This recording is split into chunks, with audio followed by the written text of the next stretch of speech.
The birth of the Tiger I, one of Nazi Germany's most iconic and fearsome tanks of World War II, is a story filled with challenges, innovation, and constant adaptation. While it became legendary for its battlefield dominance, the development process behind the Tiger I was far from simple or straightforward. In the mid-1930s, the German military set out to create a revolutionary new tank designed to break through enemy lines with overwhelming force. The task was assigned to the industrial firm Henschel, with technical collaboration from several other partners. Initially, the design called for only moderate armor and a 75mm main gun, a standard caliber for tanks at the time. However, as the nature of warfare evolved, so too did the technical requirements, which were repeatedly revised and upgraded. When World War II broke out in 1939, Germany's armored forces, despite early victories, began to face real challenges against British and French tanks. The limitations of existing designs became apparent, particularly in terms of firepower, protection, and mobility. These shortcomings pushed German engineers to continuously refine, redesign, and test successive prototypes in search of a more capable tank. Things took a more urgent turn in 1941 with the launch of Operation Barbarossa, Germany's massive invasion of the Soviet Union. Although the campaign initially brought rapid gains, German tank units soon found themselves outmatched by the Soviets' formidable armored vehicles, especially the KV-1, which functioned like a moving fortress, and the T-34, a highly mobile and widely produced tank with impressive defenses. These encounters exposed glaring gaps in German armored capability and placed immense pressure on the country's defense industry to come up with a heavy tank that could meet these new threats head-on. To find the ideal design, the German military organized a competition between two major companies, Porsche and Henschel. Ultimately, Henschel's model was chosen for its superior durability and battlefield performance. The final design, a fusion of ideas from Henschel, Porsche, and engineer Erwin Aders, not Krupp, likely a misreference, was officially designated Panzerkampfwagen V Tiger. Later, with the introduction of the upgraded version, Tiger II or King Tiger, the original model was retroactively renamed Tiger I with the Roman numeral I, distinguishing it from its successor. Size and mechanical design, Tiger I was a massive war machine, built for power and survivability rather than agility or compact form. Weighing approximately 57 metric tons, about 63 US tons. It significantly outweighed many of its contemporaries, such as the Soviet T-34, which ranged from 26 to 35 tons, depending on the model. In terms of physical dimensions, Tiger I was an imposing presence, nearly 8.5 meters long, 3.2 meters wide, and around 3 meters tall. This sheer size and weight presented logistical challenges. The tank couldn't safely cross small or standard bridges without the risk of structural collapse. To address this, the Tiger I was fitted with several specialized features that allowed it to ford rivers and traverse watery terrain. These included a watertight hull and turret, a snorkel measuring almost 3 meters, 10 feet, in length to supply air to the engine during deep water crossings, and an internal water pump system designed to remove any leaks or water ingress while wading through rivers or flooded areas. Formidable firepower ahead of its time. From the very beginning, the Tiger I was envisioned as a battlefield-dominating weapon. While the original design featured a 75mm gun, it was soon replaced by the powerful 88mm KWK-36L-56 cannon, an adaptation of the legendary 88mm flak anti-aircraft gun. With its extremely high muzzle velocity, this main gun could pierce through even the thickest armor of enemy tanks with minimal effort or repeated shots. In addition to the main cannon, the Tiger I was equipped with two MG-34 machine guns, one mounted at the front hull for the radio operator, and one coaxial with the main gun for use by the gunner.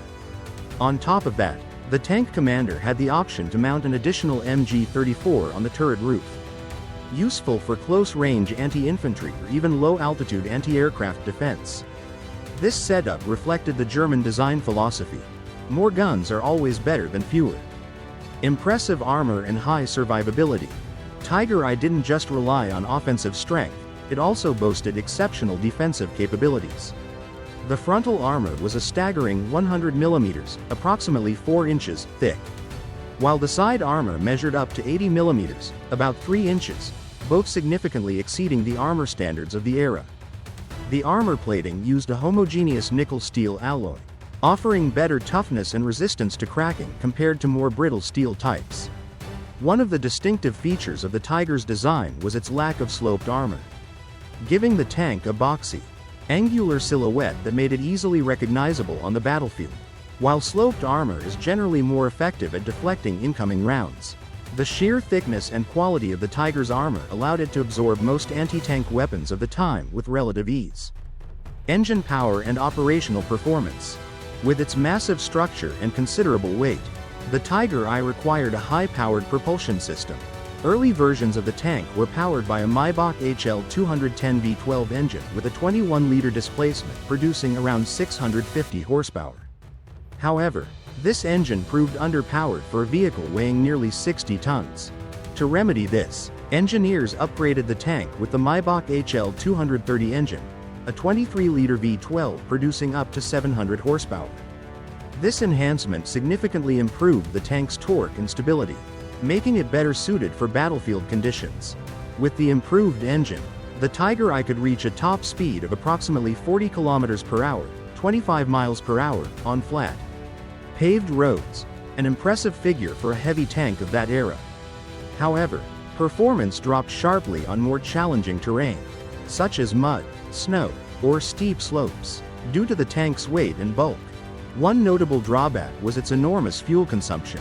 Nicknamed a gas-guzzling beast, the Tiger I had a fuel tank capacity of 125 gallons, roughly 475 liters.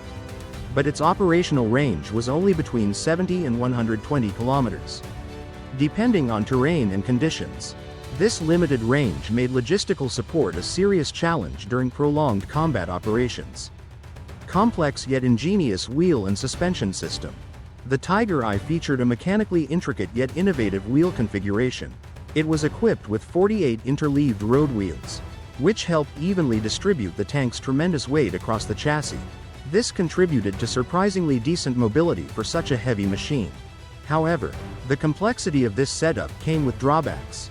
Maintenance and repairs were time-consuming, as several outer wheels had to be removed to reach any damaged inner wheel. Initially, the wheels were rubber-rimmed, providing smoother motion and better traction. But as wartime resource shortages worsened, Germany switched to all-steel wheels in early 1944. These were more durable, cheaper to produce, and allowed engineers to eliminate 16 wheels per side in later models. Streamlining mass production. The Tiger I also used a torsion bar suspension system, paired with shock absorbers, a notable advantage.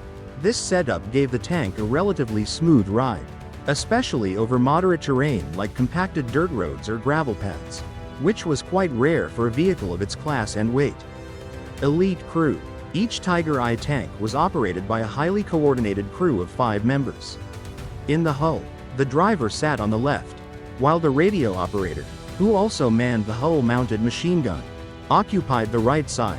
Inside the turret, the commander was positioned at the rear left, the gunner at the front left, and the loader, a key role, was stationed on the right. Because the Tiger was the leading heavy tank in Germany's arsenal, every crew member was carefully selected for their skill and discipline. Many of them were even sent to the Henschel factory, where the Tiger was manufactured, for advanced training and operations, maintenance, and repairs to ensure maximum combat efficiency in the field. Limited production. Grand ambitions versus harsh realities. The first Tiger I units were ordered in April 1942 and were deployed into combat by August that same year.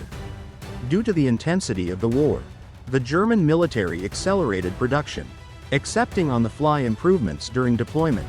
As a result, almost every month saw a new version of the Tiger I with changes ranging from electrical system tweaks to armor reinforcements and mechanical upgrades. The Tiger I was one of the most expensive tanks of World War II, with each unit costing 250,000 Reichsmarks, twice as much as a Panzer V Panther, which cost roughly 120,000 Reichsmarks. Not only was it costly in terms of money, but its construction also demanded around 300,000 man-hours, nearly double that of a Panther. Due to these financial and logistical constraints, Only about 1.354 Tiger I tanks were produced between April 1942 and August 1944. After that, production officially ceased to make way for the more advanced Tiger II, which retained much of the original Tiger I's design DNA but was optimized for later stages of the war. Variants of the Tiger I. While the Tiger I is most widely recognized in its standard configuration, the German military experimented with and developed several unique variants to extend the tank's capabilities on the battlefield. Command Tank, Führungswagen or Befehlswagen. This variant was designed for regimental and divisional commanders. Compared to the standard model, it featured enhanced communication equipment and additional radio systems, allowing officers to more effectively coordinate battlefield operations. However, these tanks retained the main 88mm gun, enabling them to remain combat-capable when necessary. Sturmtiger, Assault Tiger. The most distinctive of all variants. The Sturmtiger stood out due to its radical design change. Instead of the standard 88mm cannon, it was fitted with an enormous 380mm rocket-propelled mortar, capable of obliterating heavily fortified buildings and concrete bunkers in a single shot. The Sturmtiger was specifically intended for urban warfare, where it could demolish Allied strongpoints and entrenched positions with overwhelming firepower. Tiger with winch equipment, winch variant. This version was extremely rare and lacks official production records. Only one known Tiger is believed to have been outfitted with specialized winching gear, likely intended for recovery missions or moving heavy battlefield equipment. Most historians agree this was probably an experimental or improvised field modification, rather than an officially planned or mass-produced version. When the first Tiger tanks rolled off the production line in mid-1942, they were quickly deployed to the Eastern Front, specifically near the Leningrad region. However, it wasn't until the Battle of Kursk in 1943, the largest tank battle in history, that the Tiger I truly demonstrated its formidable power. Although the Tiger I boasted superior combat capabilities, it was far from a perfect war machine.